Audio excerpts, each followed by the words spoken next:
भगवान शिव के 12 ज्योतिर्लिंग देश के अलग अलग भागों में स्थित हैं। इन्हें 12 ज्योतिर्लिंग के नाम से जाना जाता है। इन ज्योतिर्लिंग के दर्शन, पूजन, आराधना से भक्तों के जन्म जन्मांतर के सारे पाप समाप्त हो जाते हैं। वे भगवान शिव जी की कृपा के पात्र बनते हैं। ऐसे कल्याणकारी ज्योतिर्लिंगों की कथा आज हम आपको बताएंगे।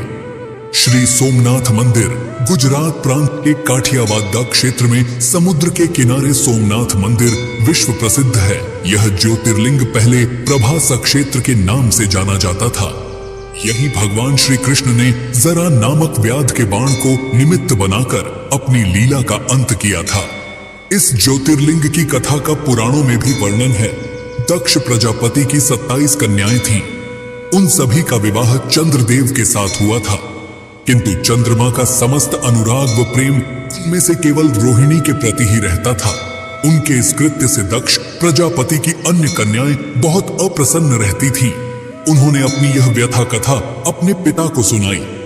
दक्ष प्रजापति ने इसके लिए चंद्रदेव को अनेक प्रकार से समझाया, किंतु रोहिणी के वशीभूत उनके हृदय पर इसका कोई प्रभाव नहीं पड़ा। दक्ष ने क्रुद्ध होकर उन्हें क्षयग्रस्त हो जाने का शाप दे दिया। इस शाप के कारण चंद्रदेव तत्काल क्षयग्रस्त हो गए। उनके क्षयग्रस्त होते ही पृथ्वी पर सुधा शीतलता वर्षण का उनका सारा कार्य रुक गया। चारों ओर त्राही त्राही मच गई। चंद्रमा भी बहुत दुखी और चिंतित रहने लगे थे। उनकी प्रार्थना सुनकर इंद्रादि देवता तथा वशिष्ठ आदि ऋषिगण उनके उद्धार के लिए पितामह ब्रह्मा जी के पास गए। सारी बातों को सुनकर ब्रह्मा जी ने कहा, चंद्रमा, अपने शाप विमोचन के लिए अन्य देवों के साथ पवित्र प्रभास क्षेत्र में जाकर मृत्युंजय भगवान शिव की आराधना करो। उनकी कृपा से अवश्य ही इनका शाप नष्ट हो जाएगा और ये रोगमुक्त हो जाएंगे। ब्रह्मा जी के कहे अनुसार चंद्रदेव ने मृत्युंजय भगवान की आराधना का सारा कार्य पूरा किया। उन्होंने घोर तपस्या करते हुए 10 करोड़ बार मृत्युंजय मंत्र का जप किया। इससे प्रसन्न होकर मृत्युंजय भगवान शिव ने उन्हें अमृतत्व का वर प्रदान किया। उन्होंने कहा, चंद्रदेव, तुम शोक न करो। मेरे वरदान से तुम्हारा शाप मोचन तो होगा ही, साथ ही साथ प्रजापति दक्ष के वचनों की रक्षा भी हो जाएगी। कृष्ण पक्ष में प्रतिदिन तुम्हारी एक एक कला क्षीण होगी, किंतु शुक्ल पक्ष में उसी क्रम से तुम्हारी एक एक कला बढ़ जाया करेगी। इस प्रकार प्रत्येक पूर्णिमा को तुम्हें पूर्ण चंद्रत्व प्राप्त होता रहेगा। चंद्रमा को मिलने वाले इस वरदान से सारे लोगों के प्राणी प्रसन्न हो उठे। सुधाकर चंद्रदेव पुनः 10 दिशाओं में सुधा वर्षण का कार्य पूर्ववत करने लगे। शाप मुक्त होकर चंद्रदेव ने अन्य देवताओं के साथ मिलकर मृत्युंजय भगवान से प्रार्थना की कि आप माता पार्वती जी के साथ सदा के लिए प्राणों के उद्धारार्थ यहाँ निवास करें। भगवान शिव उनकी इस प्रार्थना को स्वीकार करके ज्योतिर्लिंग के रूप में माता पार्वती जी के साथ तभी से यहाँ रहने लगे। पावन प्रभास क्षेत्र में स्थित इस सोमनाथ ज्योतिर्लिंग की महिमा महाभारत, श्रीमद् भागवत तथा स्कंद पुराण आदि में विस्तार से बताई गई है। चंद्रमा का एक नाम सोम भी है। उन्होंने भगवान शिव को ही अपना नाथ स्वामी मानकर यहाँ तपस्या की थी, इसलिए इस ज्योतिर्लिंग को सोमनाथ कहा जाता है। श्री मल्लिकार्जुन आंध्र प्रदेश में कृष्णा नदी के तट पर दक्षिण का कैलाश कहे जाने वाले श्री शैल पर्वत पर श्री मल्लिकार्जुन ज्योतिर्लिंग स्थित है। महाभारत, शिव पुराण तथा पद्म पुराण आदि धर्म ग्रंथों में इसकी महिमा और महत्ता का विस्तार से वर्णन किया गया है। पुराणों में इस ज्योतिर्लिंग की कथा कुछ इस प्रकार है। एक समय की बात है, भगवान शंकर जी के दोनों पुत्र श्री गणेश और श्री कार्तिकेय स्वामी विवाह के लिए परस्पर झगड़ने लगे। प्रत्येक का आग्रह था कि पहले मेरा विवाह किया जाए। उन्हें लड़ते झगड़ते देखकर भगवान शंकर और मां पार्वती ने कहा, तुम लोगों में से जो पहले पूरी पृथ्वी का चक्कर लगाकर यहाँ वापस लौट आएगा, उसी का विवाह पहले किया जाएगा। माता पिता की यह बात सुनकर श्री कार्तिकेय स्वामी तो अपने वाहन मोर पर विराजित हो तुरंत पृथ्वी के चक्कर लगाने के लिए दौड़ पड़े। गणेश जी के लिए तो यह कार्य बड़ा ही कठिन था। एक तो उनकी काया स्थूल थी, दूसरे उनका वाहन भी मूषक चूहा था। भला वे दौड़ में स्वामी कार्तिकेय की बराबरी किस प्रकार कर पाते? लेकिन उनकी काया जितनी स्थूल थी, बुद्धि उसी के अनुपात में सूक्ष्म और तीक्ष्ण थी। उन्होंने पृथ्वी की परिक्रमा का एक सुगम उपाय खोज निकाला। सामने बैठे माता पिता का पूजन करने के पश्चात उनकी 7 बार परिक्रमा करके उन्होंने पृथ्वी के चक्कर न लगाकर माता पिता के चक्कर लगाकर कार्य पूरा कर लिया। उनका यह कार्य शास्त्रानुमोदित था। पूरी पृथ्वी का चक्कर लगाकर स्वामी कार्तिकेय जब तक लौटे तब तक श्री गणेश जी का रिद्धि और सिद्धि नाम वाली 2 कन्याओं के साथ विवाह हो चुका था और उन्हें क्षेम तथा लाभ नामक 2 पुत्र भी प्राप्त हो चुके थे। यह सब देखकर स्वामी कार्तिकेय अत्यंत रुष्ट होकर क्रौंच पर्वत पर चले गए। माता पार्वती वहां उन्हें मनाने पहुंची। जब कार्तिक को पता चला कि उनकी माता पिता यहाँ आने वाले हैं तो कार्तिक वहां से दूसरी जगह चले गए। जिस स्थान में माता पार्वती और भगवान शिव ने अपने पुत्र की प्रतीक्षा की थी उसे अब श्री सेलम के नाम से जाना जाता है। उन्होंने अपने पुत्र से परेशान होकर उन्होंने एक ज्योतिर्लिंग का रूप धारण किया और वहीं रहने लगे और तब से मल्लिकार्जुन ज्योतिर्लिंग के नाम से प्रख्यात हुए। मल्लिका का अर्थ है पार्वती और अर्जुना का अर्थ है शिव। इस मल्लिकार्जुन शिवलिंग का दर्शन पूजन एवं अर्चन करने वाले भक्तों की सभी सात्विक मनोकामनाएं पूर्ण हो जाती हैं। दैहिक, दैविक, भौतिक सभी प्रकार की बाधाओं से वे मुक्त हो जाते हैं। श्री महाकालेश्वर यह परम पवित्र ज्योतिर्लिंग मध्य प्रदेश के उज्जैन नगर में है। क्षिप्रा नदी के तट पर स्थित उज्जैन प्राचीन काल में उज्जैनी के नाम से विख्यात था। इसे अवंतिकापुरी भी कहते थे। यह भारत की परम पवित्र सप्तपुरियों में से एक है। महाभारत, शिव पुराण एवं स्कंद पुराण में महाकाल ज्योतिर्लिंग की महिमा का पूरे विस्तार के साथ वर्णन किया गया है। इस ज्योतिर्लिंग के विषय में एक कथा इस प्रकार कही जाती है। किसी समय अवंतिकापुरी में वेद पाठी तपोनिष्ठ एक अत्यंत तेजस्वी ब्राह्मण रहते थे।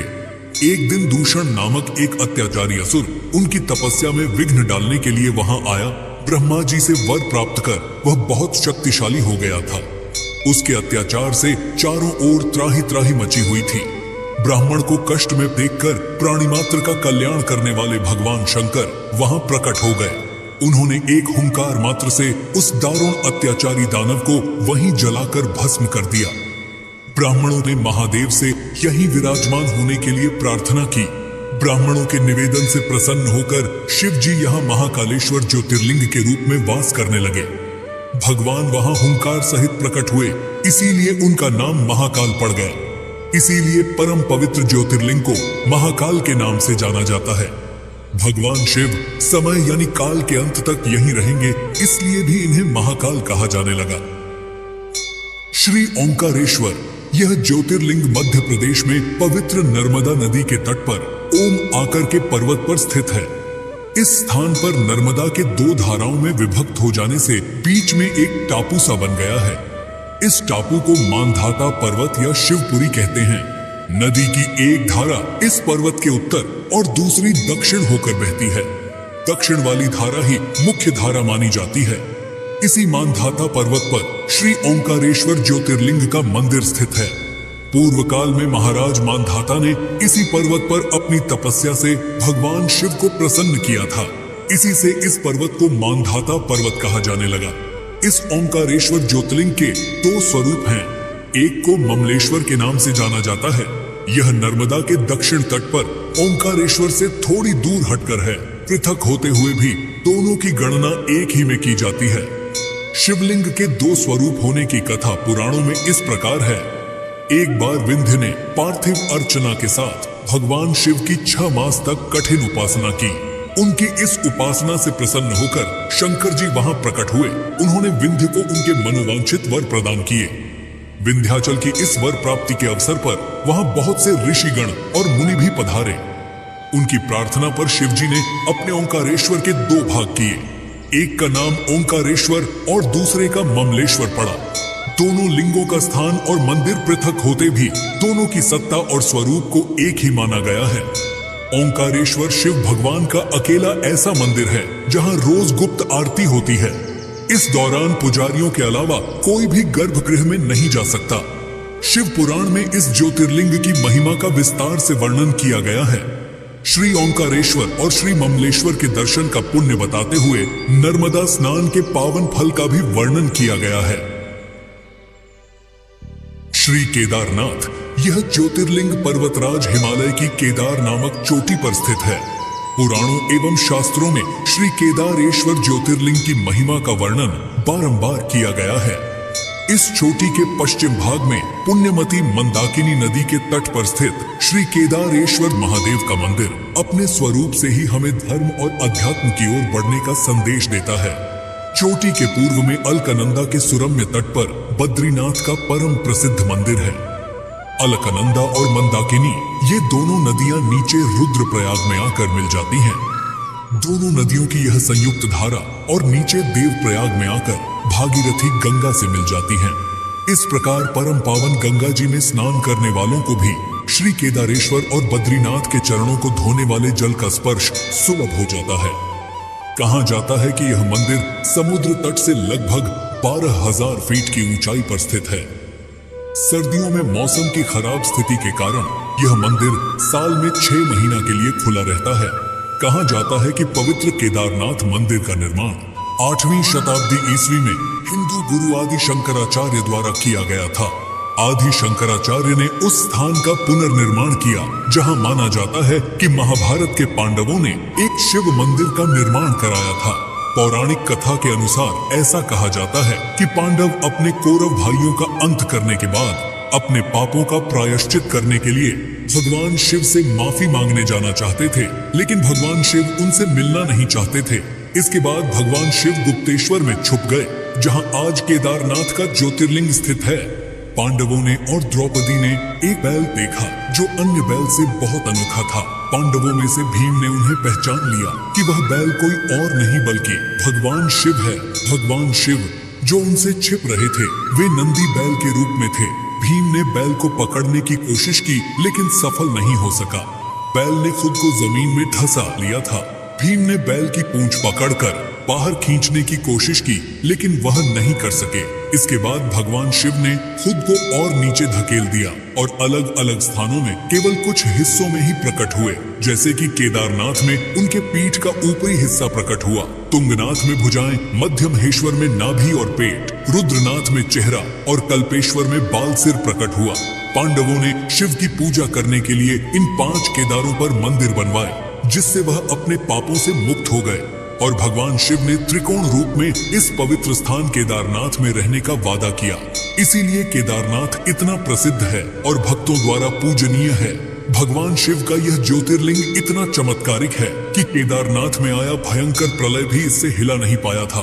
2013 में जब बाढ़ का पानी पहाड़ से जब नीचे की ओर गिर रहा था, तभी उस पानी में विशालकाय एक पत्थर लुढ़क कर नीचे आया और मंदिर के पास आकर रुक गया, जिससे पानी का बहाव 2 भागों में बट गया और मंदिर को कुछ नहीं हुआ। इसीलिए अब इस चमत्कारिक शिला को भीमशिला के नाम से जाना जाता है। भीमाशंकर ज्योतिर्लिंग। यह ज्योतिर्लिंग पुणे से लगभग 100 किलोमीटर दूर सह्याद्री की पहाड़ी पर स्थित है। इसे भीमाशंकर भी कहते हैं। इस ज्योतिर्लिंग की स्थापना के विषय में यह कथा कही जाती है। प्राचीन काल में भीम नामक एक महाप्रतापी राक्षस था। वह कामरूप प्रदेश में अपनी मां के साथ रहता था। वह महाबली राक्षस राज रावण के छोटे भाई कुंभकर्ण का पुत्र था, लेकिन उसने अपने पिता को कभी देखा न था। उसके होश संभालने के पूर्व ही भगवान राम के द्वारा कुंभकर्ण का वध कर दिया गया था। जब वह युवावस्था को प्राप्त हुआ, तब उसकी माता ने उससे सारी बातें बताईं। भगवान विष्णु के अवतार श्री रामचंद्र जी द्वारा अपने पिता के वध की बात सुनकर वह महाबली राक्षस अत्यंत क्रुद्ध हो उठा। अब वह निरंतर भगवान श्री हरि के वध का उपाय सोचने लगा। उसने अपने अभीष्ट की प्राप्ति के लिए 1000 वर्ष तक कठिन तपस्या की। उसकी तपस्या से प्रसन्न होकर ब्रह्मा जी ने उसे लोक विजयी होने का वर दे दिया। अब तो वह राक्षस ब्रह्मा जी के उस वर के प्रभाव से सारे प्राणियों को पीड़ित करने लगा। उसने देवलोक पर आक्रमण करके इंद्र आदि सारे देवताओं को वहां से बाहर निकाल दिया। पूरे देवलोक पर अब भीम का अधिकार हो गया। उसने कामरूप के परम शिव भक्त राजा सुदक्षिण पर आक्रमण करके उन्हें मंत्रियों अनुचरों सहित बंदी बना लिया। इस प्रकार धीरे धीरे उसने सारे लोकों पर अपना अधिकार जमा लिया। उसके अत्याचार से वेदों, पुराणों, शास्त्रों और स्मृतियों का सर्वत्र एकदम लोप हो गया।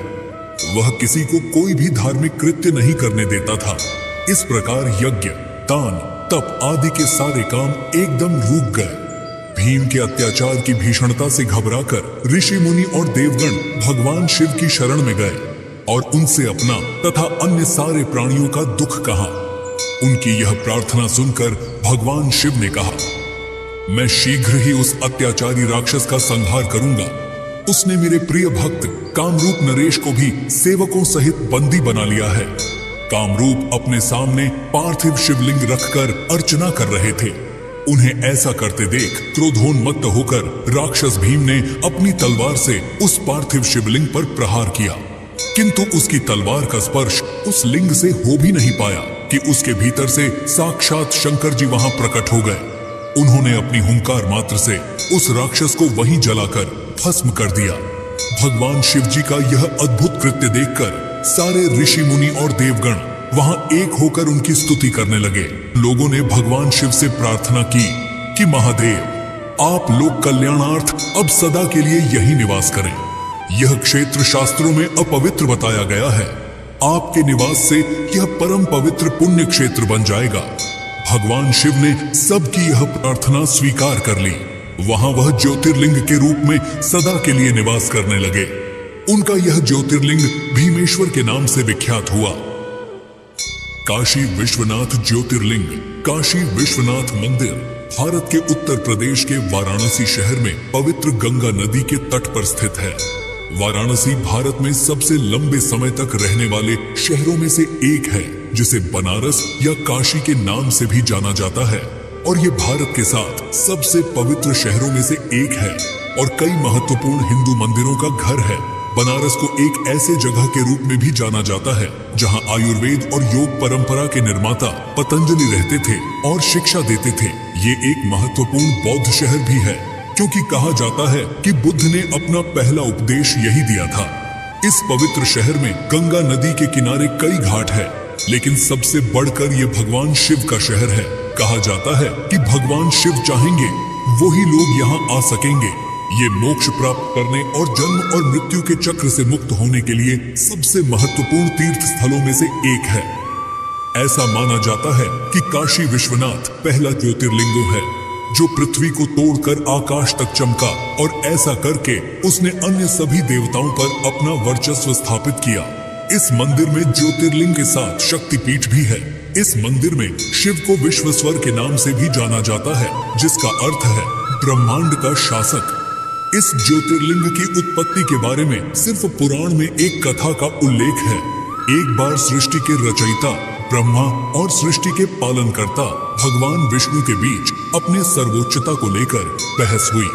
उनकी परीक्षा लेने के लिए शिव ने प्रकाश की एक विशाल अंतहीन स्तंभ ज्योतिर्लिंग के रूप में प्रकट हुए, ये निर्धारित करने के लिए कि कौन अधिक शक्तिशाली है। भगवान विष्णु ने बराह का रूप लिया और नीचे की ओर जाने की कोशिश की, जबकि ब्रह्मा ने स्तंभ के शीर्ष तक उड़ने के लिए रूप लिया।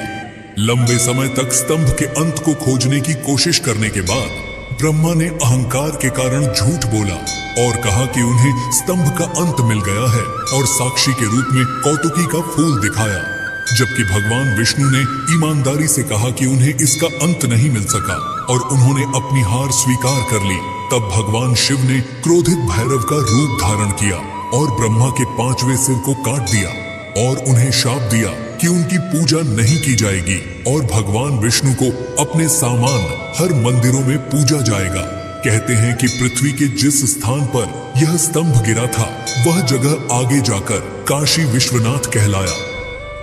त्र्यंबकेश्वर ज्योतिर्लिंग। त्र्यंबकेश्वर ज्योतिर्लिंग जो ब्रह्मगिरी नामक एक पर्वत पर स्थित है, ये वही जगह है जहां से गोदावरी नदी शुरू होती है।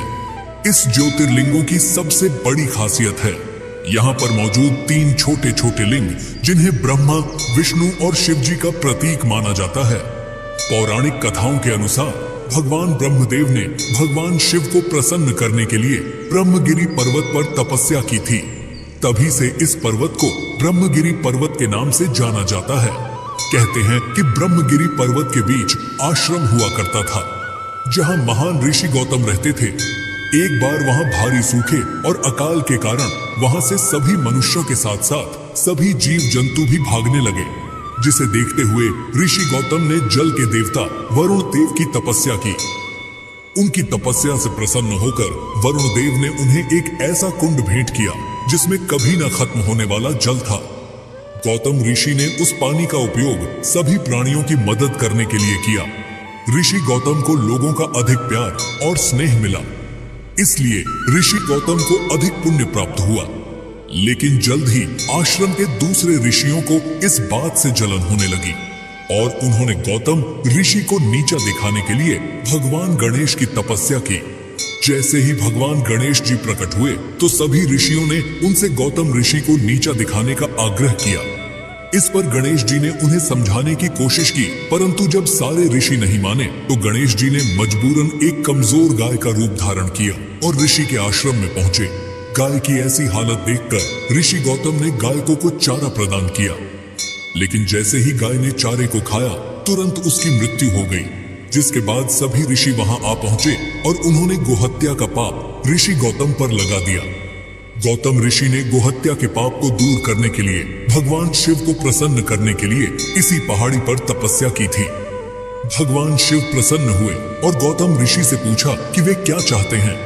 गौतम ऋषि गाय के हत्या के पाप को दूर करने के लिए माता गंगा के जल में स्नान करना चाहते थे।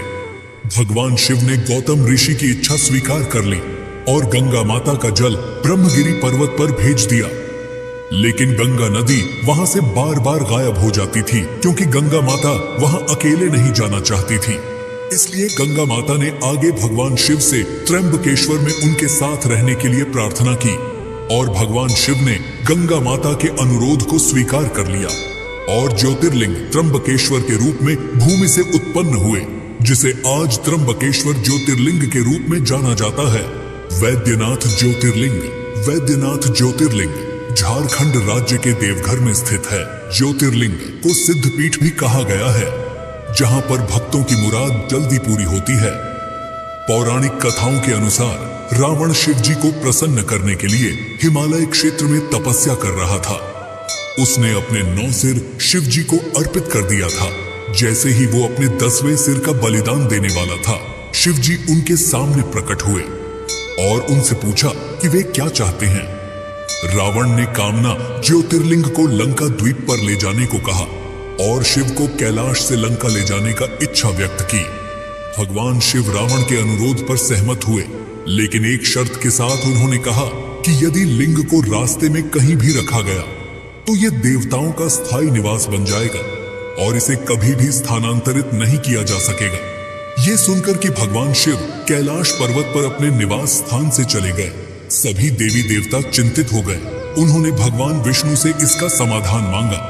भगवान विष्णु ने पानी से जुड़े देवता वरुण देव को रावण के पेट में प्रवेश करने के लिए कहा, जिसके परिणाम स्वरूप और देवघर के आसपास के क्षेत्र में उसे पेशाब करने की आवश्यकता महसूस हुई।